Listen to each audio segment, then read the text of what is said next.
Hey seedlings, we're back to chat more about the Transfiguration. Hi Andy. Hello, Summer. We left people hanging. We did. We left them hanging at God yelled at Peter. Right. So listen, we were in chapter 17 of Matthew. Yep. We read the first 8 verses. Let me rephrase that. You read the first 8 verses. Thank you. And as usual, I can only do a few verses, right?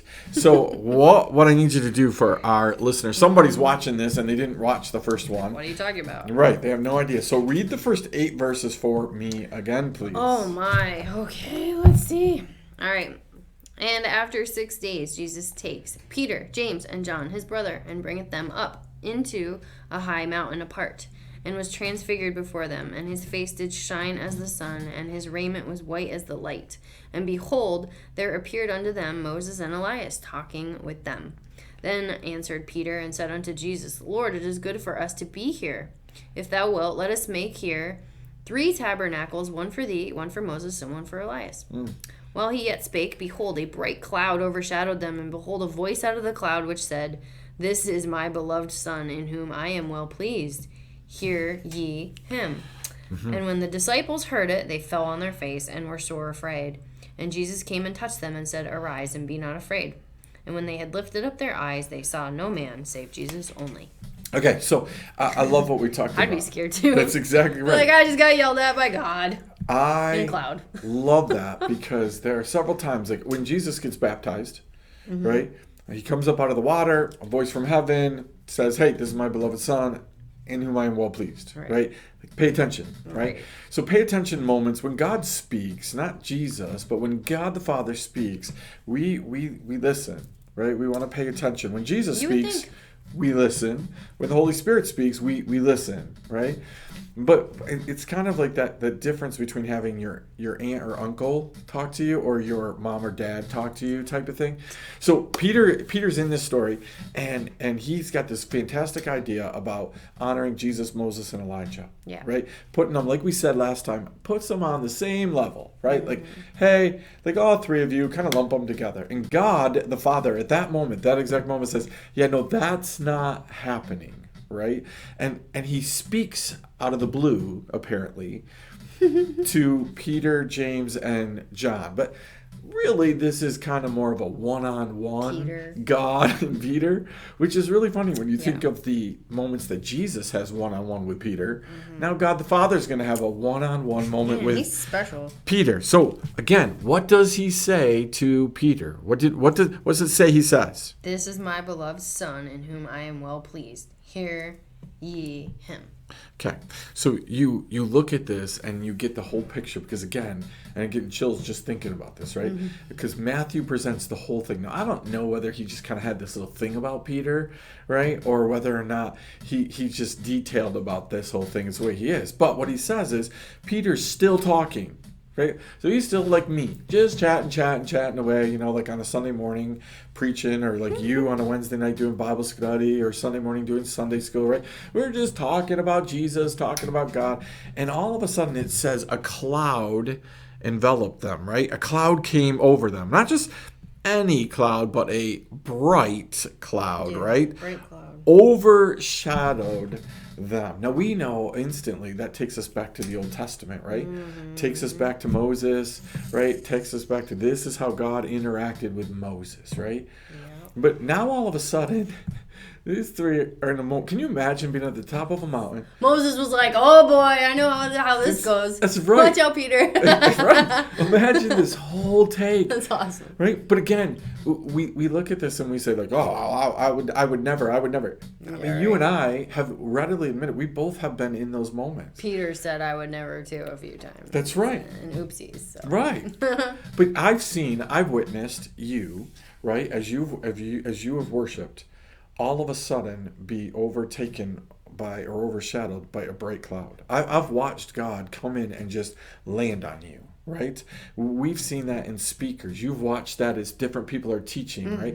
I tell you guys all the time that I know when the Holy Spirit's really working because right now there's this breeze that just starts blowing on me, right?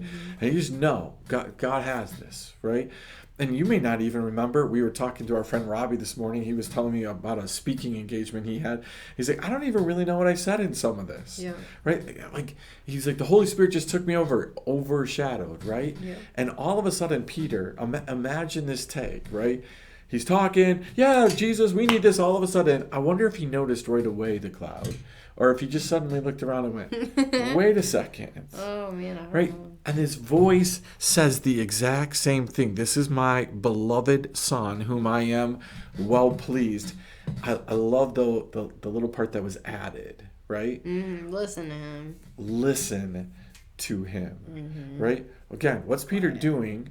Talking. What's God ask him? Listen. This is so convicting for me. Being a talker, right? There are so many times where God says, Annie, can you just listen to me, right? The other night I was praying on my tractor and just really crying out to God, like, hey, I want these things and I need these things and I think we're on the right track for these things, and can you just talk to me? And you really kind of get this picture, because I didn't get some great word out of the, what I got was, I've heard your prayers and soon, right? Listen to me. Like, listen to what I'm saying to you. I heard your prayers. You don't have to keep crying out. You don't have to keep begging me. You don't have to do these things. That doesn't mean we can't. We can do it. But what we really want to hear in life is, I heard you.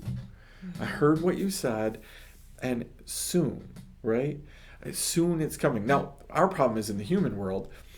When I say did you hear me, Summer? I want the change to be instantaneous. Yeah. Right? Yeah. You and I found this past week that as we were communicating with each other, that we were listening to each other, but the I heard what you said thing was a little elusive, right? And I'm really hearing what you're saying. I'm really doing more of just talking, and it might have been more on my part, right? But it's elusive, right? And what we want to hear is, no, I heard you. I heard you, right, and I'm doing something about it, right? But God says, stop with all the talking when you're in the presence of me and start listening, right? One of the great things, and this has turned into just my seeds and not yours, but one of the things I love okay, guys, I'm just here for decoration. When you're worshiping, there are times where that just happens, doesn't it? Where all of a sudden you just stop talking. Yeah, see, I get weird. Well, you better I get explain. weird. No, like, okay, well, actually, this did happen to me last week in a non-worshiping moment where I was just having a conversation with someone, and they did not know that the Holy Spirit was using them, and I was just like, I went from, like, normal conversation to just, like, like, I was just like, I gotta go. Yeah. Like, I just shut down, and it looked really bad. It always looked, for me anyway, like, I don't know. But I guess, they fell on their face. So I don't do that ever. You don't. It could be worse, I guess, but it's definitely not. But I think it's that same feeling. And I think that is a fantastic point. Like, did you not fall on your face, or are you falling on your face? I like socially fell on my face. Yeah. I didn't physically fall on my face, but yeah, everyone around me has no clue what to do with themselves, and they're just like, "Are you okay?" And I'm like, "Sorry, I can't talk.